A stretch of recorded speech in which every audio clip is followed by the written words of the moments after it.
Buxoroda soliq organlari tomonidan nogironligi bor shaxslar o'rtasida o'rnatilgan yaxshi hamkorlik va tadbirkorlik faoliyati bilan shug'ullanishlari uchun berilgan ko'mak natijasida bugun viloyatda 4000 nafardan ortiq nogironligi bor shaxslar tadbirkorlik ortidan daromad topyapti.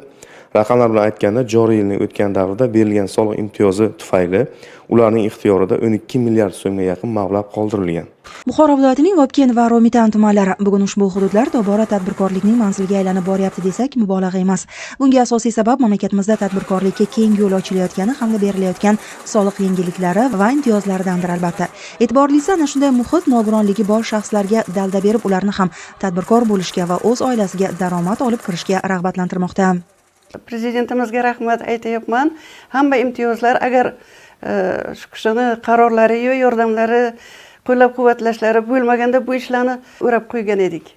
Romitanlik Qurbon aka ham ikkinchi guruh nogironi. Shunga qaramay uyda ishsiz o'tirishni o'ziga ep ko'rmadi. Avvaldan shug'ullanib kelgan kasbi kosibchilikdan tashqari payvand ishlarini ham o'rgandi. Hozir qishloqda kimning payvandchiga ish tushsa, avvalo Qurbon akaga yuzlanadi. Asli kasb-ko'rim svarchik bo'lganman, to oyoqqa bo'lgancha. Hozir ham shug'ullanaman. Buyurtma bo'ladi, keladi. Qishloqdan olib keladilar, tikamiz. Ana mayda ishlar bo'lsa agar svarka bilan qo'ldan kelgancha qilamiz. Kelibdi buyurtma. Suverlar, kravatlar taxlaymiz. Taxlab qo'ldan kelgancha taxlaymiz, qilamiz. Yaqinga qizimizni chiqardik. Nasib bo'lsa ana 2 oydan keyin kelin qilmoqchi, nasib bo'lsa. Shu to'y uchun harakatdasizda. To'y uchun harakatga kam to'g'risi. Endi mana nogiron bo'lib qoldim deb ba'zilar tushkunlikka tushib uyga yotib oladi-da.